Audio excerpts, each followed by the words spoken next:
The blade was already in motion when I moved. I didn't think. There was no time for thought, no room for calculation. One moment I was standing 3 paces behind Queen Valeth during the trade summit, watching the consortium delegates bow with practiced precision. The next, I saw the glint, a needle-thin assassin's blade emerging from Ambassador Kethral's sleeve, aimed at the space between her shoulder blades, where her ceremonial armor offered no protection. My body made the decision my mind couldn't process. I threw myself between them, twisting to shield her with my torso. The blade meant for her spine found my side instead, sliding between my ribs with a cold, surgical precision that I felt before I understood. The great hall of the Valanthi homeworld erupted into chaos. Guards swarmed the ambassador, their energy weapons singing. Delegates scattered like startled birds. But I heard none of it, only the wet sound of my own breathing and the strange, distant sensation of my legs refusing to hold my weight. I hit the polished obsidian floor hard. Human! Queen Valeth's voice cut through the noise. I'd served as her diplomatic attaché for 11 months, and I'd never heard that tone before. Not when the Cricks threatened war. Not when the plague ship breached quarantine. Something raw lived in that single word. Her face appeared above me, all sharp angles and luminescent violet skin, her crown of living silver catching the light as she knelt. The Valanthi didn't kneel. Not for anyone. I'd learned that in my first week. "Why did you do that?" she demanded. Her 4-fingered hand pressed against my side, and I watched her recoil slightly at the warmth of human blood. "You're bleeding. There's so much." "Poisoned blade," I managed. The words came harder than they should have. "Saw the color on the edge. You need to get clear. Might be more. I'm not leaving you." "Your Majesty." I said no. Her guards tried to pull her away. I watched her bare her teeth at them. A threat display I'd only seen once before, when a Crix warlord had insulted her lineage. They backed off. The ceiling above me was beautiful. Carved from a single piece of crystal, it showed the formation of the Valanthi Empire in flowing, luminous lines. I'd spent hours studying it during boring negotiations. Seemed like an odd thing to focus on while dying. "Stay awake." Her voice again, closer now. Her hand found mine, and I felt her flinch at the contact. Valanthi didn't touch casually. Touch was reserved for family, for mates, for the deepest bonds. "Human, Marcus, stay awake." She'd never used my name before. "Trying," I said. Or thought I said. The words and the thoughts were getting tangled together, and the crystal ceiling was starting to blur at the edges. 11 months. 11 months of standing behind her in meetings, of translating human idioms, of explaining why humans laughed at things the Valanthi found confusing. 11 months of being the lowest-ranking member of her entourage, the token human in a court that barely acknowledged my species existed. And now I was bleeding out on her floor, and she was holding my hand, and none of it made any sense. "Medical team is coming," she said. "Hold on." I tried to say something reassuring. Something about how it was fine, how I'd made my choice, how she shouldn't blame herself. But the darkness at the edges of my vision had other ideas.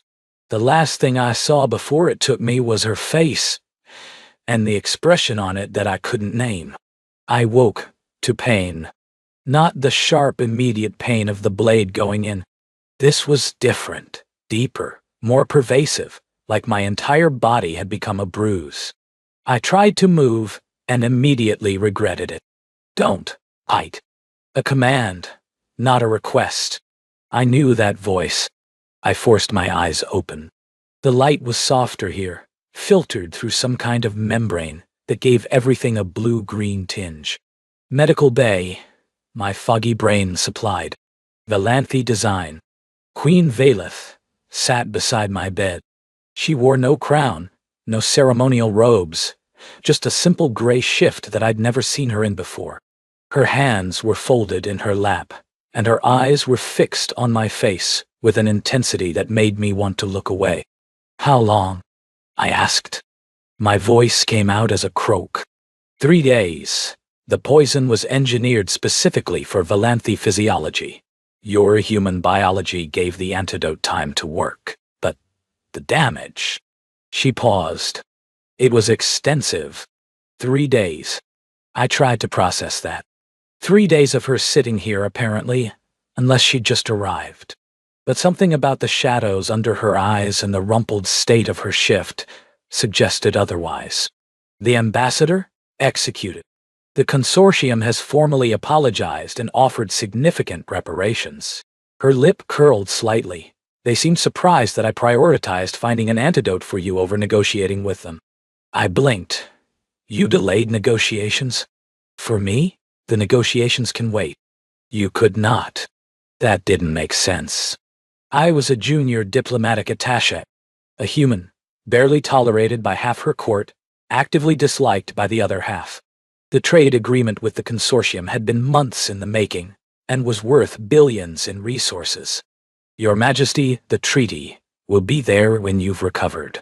Her voice brooked no argument. I will not discuss it further. Silence stretched between us. I became aware of the soft beeping of monitors, the distant hum of the station's systems, the sound of my own labored breathing. Everything felt fragile, temporary, like the moment might shatter if either of us moved. "Why did you do it?" she asked finally. The question seemed pulled from somewhere deep, somewhere she hadn't wanted to go. The blade was meant for me. You knew that. You saw it coming, and you chose to intercept it. Why? I don't know, I said honestly. I didn't think. I just moved. That's not an answer. It's the only one I have. She stood abruptly, and for a moment I thought she was going to leave. Instead, she paced to the viewport and stood there, her back to me, her reflection ghost-like in the glass. "Valanthy do not do what you did," she said quietly. "We value survival, self-preservation. It's how we built an empire, by being practical, by calculating costs and benefits, by never sacrificing ourselves for others without clear return." She turned to face me. "What you did makes no sense. You're human. Your species is barely a footnote in galactic politics. Your life expectancy is a fraction of mine. You had nothing to gain and everything to lose. Maybe that's not how humans think. Then how do humans think?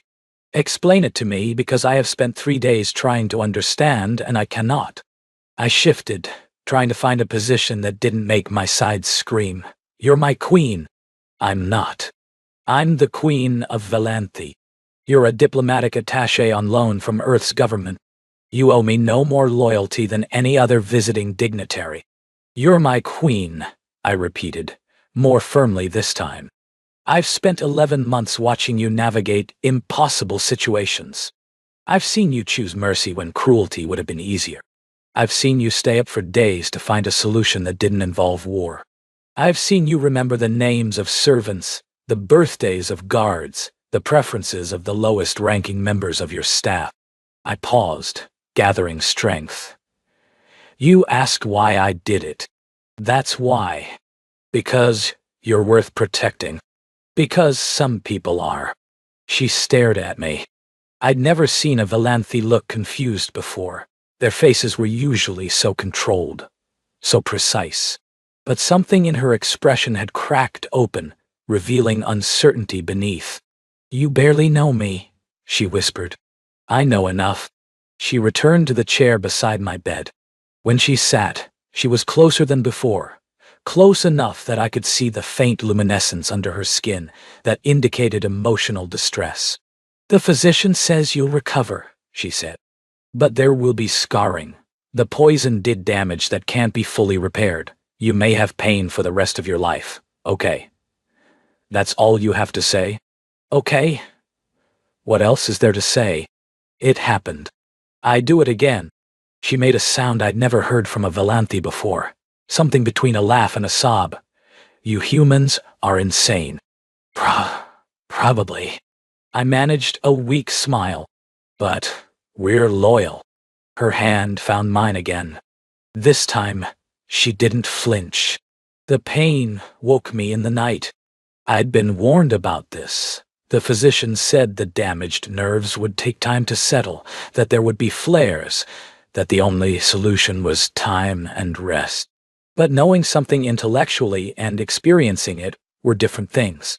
I bit down on my lip to keep from crying out, curling around my wounded side, breathing through my teeth. The monitors beside my bed began beeping in alarm, and I reached out to silence them before anyone could. Don't. She was still there. Still in that gray shift, still in that chair, her eyes bright in the darkness. You should be sleeping, I managed. Your Majesty, you have duties. My duties can accommodate sitting here. I wanted to argue, but another wave of pain stole my breath. I felt sweat break out on my forehead, felt my hands start to shake. This was the worst it had been since I'd woken up. The physicians can give you something stronger, she said. For the pain, no way. I forced the word out through gritted teeth. The stronger medications make me, not myself. I don't want that. Why? Why? What does it matter if you sleep through the worst of it? Because you're here. The words came out before I could stop them. If I'm drugged unconscious, I'm not. I can't what? Protect you. The answer was absurd. What protection could I offer? Barely able to move, hollowed out by poison and pain. But the instinct was there anyway, irrational and unshakable. Just don't want to, I said instead. She was quiet for a long moment. Then she did something that shocked me more than any words could have. She moved from the chair to the edge of my bed, close enough that I could feel the cool radiation of her skin. Valenthy bond rarely, she said softly. Once, perhaps twice in a lifetime, and only with those we have known for decades. The bond is ice. It creates vulnerability, weakness. My mother warned me against it, said it was a liability for a queen. Your Majesty, I am trying to explain something. Her voice carried an edge of frustration. For 3 days, I have sat here and watched you breathe. I have counted your heartbeats on the monitor. I have refused to leave even when my advisors demanded it, even when the consortium threatened to walk away from negotiations, even when every rational part of my mind told me that you are one human, one small life, and I have an empire to rule. At. She turned to look at me, and in the dim light, her eyes were vast and deep. 3 days ago, I did not understand why you took that blade. Now I think perhaps I do. She paused. Because I would do the same for you, and that terrifies me. I stared at her. My side was still burning, still sending waves of fire through my nervous system, but it seemed very far away suddenly. That doesn't make sense, I said. I'm nobody. You are not nobody.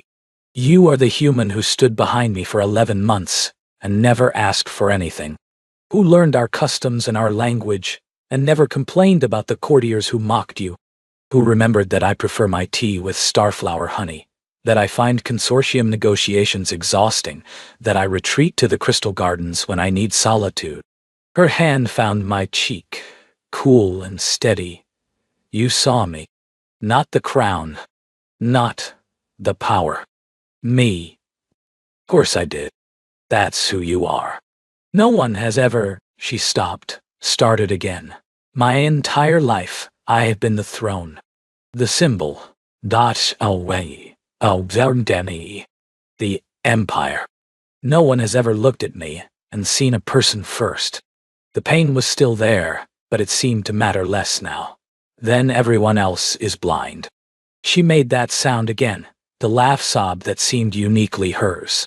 You should rest. So should you. I will rest when you're well enough to tell me to leave. I managed a weak laugh of my own. Then you're going to be here a while. Yes. She didn't move from the edge of my bed. I believe I am.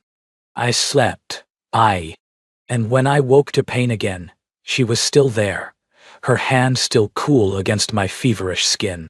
6 weeks later, I stood in the crystal gardens where Queen Valeth liked to retreat. My side still ached, would always ache, the physician said, but I could walk now, could stand, could almost pretend to be whole.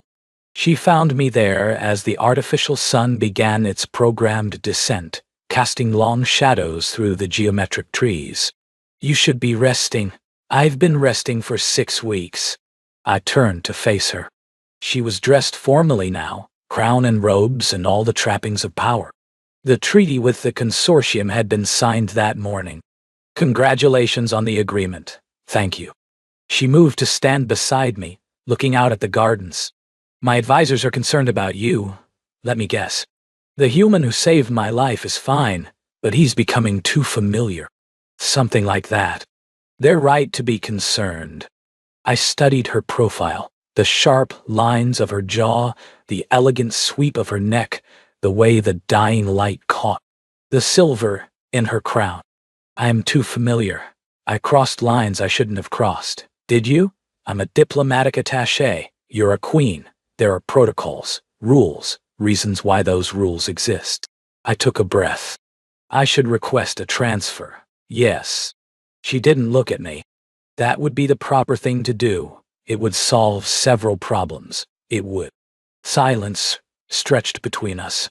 The artificial sun continued its descent, painting the crystal trees in shades of amber and rose. My advisors, she said finally, have suggested several suitable matches for me. Other rulers, powerful lords, strategic alliances. They've been suggesting them for years, actually, but I've always found reasons to delay. She paused. Do you know why? No. Because not one of them has ever looked at me the way you do. Like I'm a person. Like I matter beyond what I can provide. She turned to face me. You took a blade for me, Marcus. You nearly died. And when you woke up, your first concern was for the trade negotiations you thought I might have damaged by staying at your side. That's my job. No, Tyan. Your job is to facilitate cultural exchanges and translate diplomatic documents. Taking assassins' blades is not in your contract. I couldn't help but smile. Maybe it should be. I don't want you to request a transfer. The words hung in the air between us, heavier than they should have been. Your Majesty, Valeth. She said it firmly. When we're alone, Valeth, Valeth. The name felt strange on my tongue, precious. What are you saying? I'm saying that I sat by your bed for 3 days and discovered that I would burn my empire to the ground before I let anyone hurt you again. I'm saying that my mother was right. Bonding is a vulnerability, a weakness, a liability. She met my eyes. I'm saying that I don't care. The court will never accept it. The court will learn to accept what I tell them to accept. I'm human. I'll age. I'll die long before you. Then we will have whatever time we have. She reached out, took my hand. Her fingers were cool and steady, her grip firm. I've spent my entire life being practical, calculating costs and benefits, choosing the sensible path. Her voice softened. For once, I want to choose something simply because I want it. Because he stood in front of a blade for me and asked for nothing in return. I looked at our joined hands, her violet skin against my brown, her 4 fingers wrapped around my 5. It shouldn't have worked. Nothing about it should have worked. The scar still hurts, I said quietly. Every day. The physicians say it always will. I know. You'll have to deal with that. With me being limited. Being less than I was. You are not less than anything. Her free hand came up to touch my side, gentle over the place where the blade had gone in. This is not a weakness. This is proof that you chose me. That when the moment came, you didn't hesitate. I would do it again, I said, every time. Without question. I know. She smiled. A real smile, warm and unguarded in a way I'd never seen from her before. That's why I'm choosing you. She kissed me then, in the crystal gardens, as the artificial sun completed its descent and the stars began to emerge. Her lips were cool against mine, and she tasted like starflower honey and something else, something uniquely her. Above us, the crystal trees caught the starlight and scattered it into 1,000 glittering pieces. And I thought about how strange the universe was. How a blade meant for a queen had somehow, impossibly, given me something I'd never expected to find. A home. A purpose. A person who saw me. When we finally parted, she kept hold of my hand. "Come," she said. "There's much to do. And I find I do not want to do any of it without you beside me." I followed her out of the gardens, into whatever future awaited us. My side ached with every step. I had never been happier.